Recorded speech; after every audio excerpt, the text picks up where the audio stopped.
નમસ્કાર દર્શક મિત્રો, જનરપન ન્યૂઝમાં આપણું સ્વાગત છે અને હું છું આપણો મિત્ર કંચન પરમાર. મિત્રો, કાલે રામનવમી હતી ને, રામનવમીના દિવસે જ્યારે આખું ભારત ભગવાન રામના ગુણગાન ગાતું હતું, હર્ષોલ્લાસથી ઉજવણી કરતું હતું, ત્યારે એક પત્ર જે છે એ સોશિયલ મીડિયા પર વાયરલ થયો. શું છે આ પત્ર, કેમ લખવામાં આવ્યો, કોને લખવામાં આવ્યો અને આ પત્ર લખવાનો મુખ્ય હેતુ શું છે, તેની આજે વિસ્તારથી વાત કરવી છે. મારી સ્ક્રીનની બાજુમાં પત્ર મેં મૂક્યો છે, આપ જોઈ શકો છો. આ પત્ર જે લખનાર છે જનતા દળ યુનાઇટેડ ગુજરાત, એટલે કે મહિલા પ્રમુખ ગુજરાત પ્રદેશ જેડીયુ દ્વારા આ પત્ર ભારતના પનોતા પુત્ર એટલે માનનીય પ્રધાનમંત્રી શ્રી નરેન્દ્રભાઈ મોદીજીને સંબોધીને લખવામાં આવેલું છે, જેનું મુખ્ય હેડિંગ છે કે ભારત દેશની માતા, દીકરી અને બહેનો ને માન સન્માન પર થયેલા પ્રહાર બાબતે. હવે આ પત્ર હું તમને સંભળાવું વાંચીને, પરંતુ આ પત્ર લખવાની કેમ જરૂર પડી, વાત એ પણ છે. આ પત્ર લખવાનું મુખ્ય હેતુ શું છે આ બેનનો, એની પર આપણે થોડી ચર્ચા કરીશું. કારણ કે મણિપુરની ઘટના હોય કે પછી હમણાં સત્રાણીઓ વિશે જે પુરુષોત્તમ રૂપાલાએ કરેલી ટિપ્પણી હોય, એના માટે જે આંદોલનો ચાલી રહ્યા છે, જે આપ સૌ જાણો છો. પરંતુ માનનીય નરેન્દ્ર મોદીજી પાસે મહિલાઓ કંઈક સવાલ પૂછી રહી છે અને સવાલનો જવાબ માટે જે આગેવાનો છે, દરેક પાર્ટીઓના પ્રતિનિધિઓ છે, પોતપોતાની રીતે, આગવી રીતે, પોતપોતાના જે કહેવાય કે જનતાના દિલમાં જગ્યા રહે અને જે વર્તમાન સરકાર છે, સત્તા પાર્ટી છે, સવાલ એની સાથે થાય. તો એ તમામ માટે એમને પત્રમાં લખ્યું છે કે માનનીય પ્રધાનમંત્રી શ્રી નરેન્દ્ર મોદીજી, હું ગુજરાતની દીકરી હોવાના નાતે શુભેચ્છા પાઠવી છે કે ત્રીજી વાર આપને પ્રધાનમંત્રી બનવાની અને ચૂંટણી માટે આપને શુભેચ્છા પાઠવું. એટલે તમે ચૂંટણી લડશો અને ત્રીજી વાર પ્રધાનમંત્રી બનો, એની પાછી શુભેચ્છા પણ એમને પાઠવી છે. આમ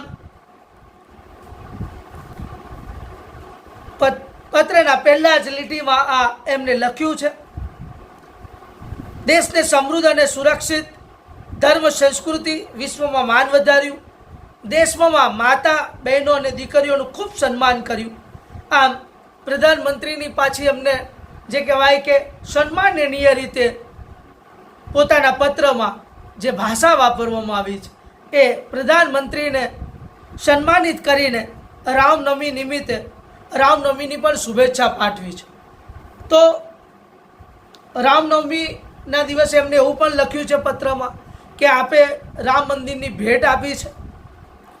રામ મંદિર બન્યું ત્યારથી લોકોના મનમાં એક જ વાત છે, આપણા આદરણીય નરેન્દ્ર મોદી ત્રીજી વખત પ્રધાનમંત્રી બનવાના છે. આ ઘણી વાતો લખી છે, પરંતુ આપણે મુખ્ય હેતુ પર જઈએ તો એમને લખ્યું છે કે માનનીય મોદીજી, 2014માં આપ ગુજરાતના ગઢ એવા વડોદરાથી લોકસભાની ચૂંટણી લડ્યા હતા. તમે વારાણસીથી પણ ચૂંટણી લડ્યા હતા. ત્યાં સુધી આપણા ગુજરાતની કમાન તમારા હાથમાં હતી. 2 જગ્યાથી ચૂંટણી લડ્યા હતા મોદીજી અને બંને જગ્યાથી જીત્યા હતા.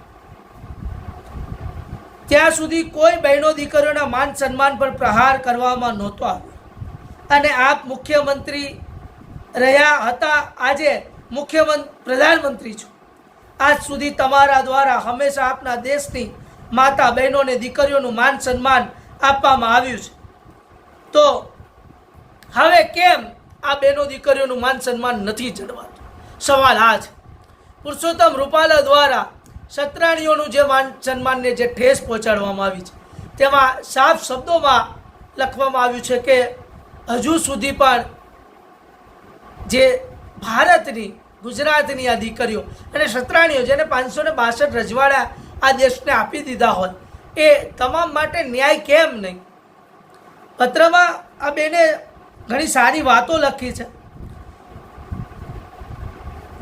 હું મોદીજીનો પરિવાર હતો, હું મોદીજીનો પરિવાર છું, હું મોદીજીનો પરિવાર રહીશ, હું ગુજરાતની દીકરી છું અને કહેવાવાળી તમારી માતા, બહેનો અને દીકરીઓના માન સન્માન પર પ્રહાર થઈ રહ્યા છે. એમને ગુનેગારની જેમ અટકાયત કરવામાં આવી રહી છે. ન્યાય અપાવવા માટે આદરણીય નરેન્દ્ર મોદીજી તમારે હવે ગુજરાતની કમાન હાથમાં લેવાની જરૂર છે. ક્યાંક ગુજરાતની પડખે મોદીજી હવે ગુજરાત પર તમારું ધ્યાન ઓછું હોય એવું આ પત્ર પરની જે વાતો છે એ ક્યાંક અર્શે મોદીજીને ઠપકાના રૂપે કહી રહ્યા છે આ બેન, કે તમારું ધ્યાન કદાચ ગુજરાત પર ઓછું હોઈ શકે એમ એમનું કહેવું છે. પરંતુ સાથે સાથે મોદીજીને એ પણ કહી રહ્યા છે કે તમે જે બેન દીકરીઓને જે સન્માન આપ્યું છે એવું કોઈએ નથી આપ્યું. આજે પણ વડોદરાની ને ગુજરાતની જનતા એટલે ભારતની જનતા એ સંપૂર્ણ રીતે તમારી આભારી છે. પણ તેમ છતાં પણ ગુજરાતમાં આજે આદરણીય મોદીજી, હું ગુજરાતની દીકરી હોવાના નાતે આપણા ગુજરાત ગઢમાં આપણા દેશની માતા દીકરીઓ બહેનોને ન્યાય અપાવવા, માન સન્માનની લડાઈઓમાં બહેનો સાથે જોડાઈને બહેનોને ન્યાય અપાવવા માગું છું. હું લાઈવ ડિબેટમાં આમંત્રિત કરું છું. સાથે સાથે મોદીજીને આહવાન કરવામાં આવે છે આ પત્રમાં કે તમે જ્યારે ANIમાં મોદીજી તમે લાઈવ ડિબેટ કરતા હોય ત્યારે આ બેન કહી રહ્યા છે કે હું પણ તમને લાઈવ ડિબેટ માટે આમંત્રણ આપું છું કે આપ આવો અને આપણે લાઈવ ડિબેટ કરીએ. ગુજરાતની આપણા દેશની માતા દીકરીઓ અને બહેનોને ન્યાય અપાવવા માટે, માન સન્માનની લડાઈ માટે એ બહેનોની સાથે જોડાઈને બહેનોને ન્યાય અપાવવા માટે હું પણ આપણી સાથે લાઈવ ડિબેટમાં તમને આમંત્રિત કરું છું. લાઈવ ડિબેટ ચૂંટણી પહેલાં યોજવામાં આવે. તમે ચૂંટણી પહેલાં આપણા દેશની માતા દીકરીઓ બહેનોને માન સન્માન આપીને ફરીથી સન્માનિત થઈને વોટ કરી શકે માટે તમને હું આમંત્રિત કરું છું. આપણે સાથે મળીને આપણા માતા બહેનોને દીકરીઓને ન્યાય અપાવીએ. આપણા દેશની, આપણા ગુજરાતની દરેક માતા દીકરી અને બહેન એ જ જોશથી, એ જ આત્મવિશ્વાસથી, ખુશીથી તમને 26 કમળ જે ગુજરાતમાં આપવાની વાત કરી રહ્યા છો, 400 પારની વાત કરી રહ્યા છો. આપ ત્રીજી વાર માતા બહેનો અને દીકરીઓને 6 જૂને ત્રીજી વખત વડાપ્રધાન બનીને આપણી માતા બહેનો અને દીકરીઓ દ્વારા અભિવાદન સ્વીકારો. એ માટે હું ગુજરાતની દીકરી હોવાના નાતે મારા દ્વારા ન્યાય આત્મસન્માનની લડાઈ માટે આપણે ગુજરાતના ગઢ ગણાતા વડોદરાની આપણી ચૂંટણી પહેલાં ન્યાય અપાવવા માટે લાઈવ ડિબેટ માટે આમંત્રણ કરું છું. ચોખ્ખા શબ્દોમાં આ જે મહિલા પ્રમુખ ગુજરાત JDUના છે તેમને મોદીજીને લાઈવ ડિબેટ માટે આમંત્રિત કરવામાં આવ્યા છે. હવે જોવાનું રહેશે કે શું મોદીજી લાઈવ ડિબેટ માટે JDUના પ્રમુખ જે ગુજરાત પ્રદેશના છે તેમની વાતને માનશે ખરા.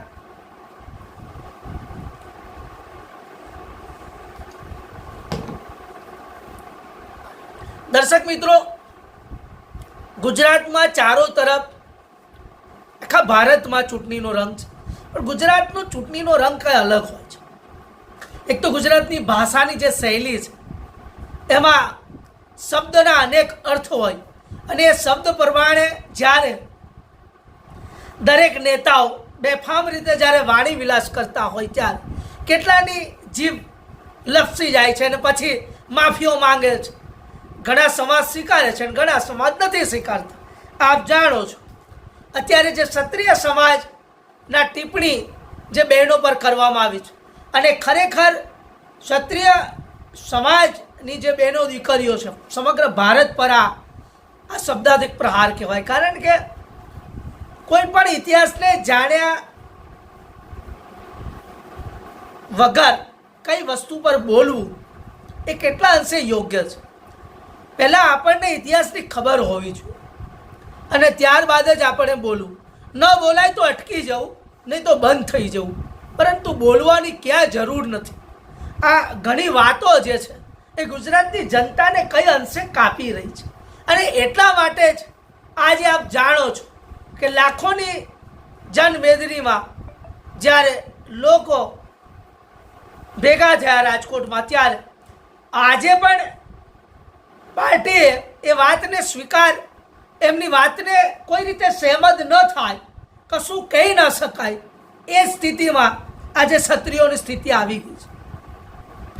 બહેન અને દીકરીઓ મોટા પ્રમાણમાં જોડાઈને મોટું સંમેલનથી તેમનું સન્માન પાછું અપાવો. આ પત્ર કોઈ સામાજિક કાર્યકર્તા કે મહિલા પ્રમુખ દ્વારા નથી લખવામાં આવી રહ્યો. આ પત્ર ગુજરાતની દીકરીએ લખ્યો છે. હું તમારી દીકરી છું મોદીજી, અને મારી લાગણી છે, અને એ લાગણી સાથે આખું ભારત જોડાયેલું છે.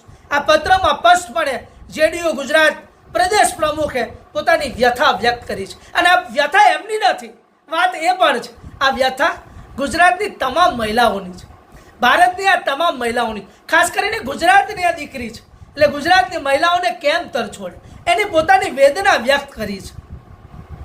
આ પત્ર ગુજરાતની દીકરીએ લખ્યો છે, આવું ચોખ્ખું લખ્યું. હું આશા કરું છું તમે ગુજરાતની દીકરીનો આ પ્રસ્તાવ સ્વીકાર કરો અને વહેલી તકે આપણા દેશની, આપણા ગુજરાતની માન સન્માનની લડાઈ માટે, આપણા દેશની ગુજરાતની બહેનો, માતા, દીકરીઓની સન્માનની લડાઈમાં ન્યાય અપાવો.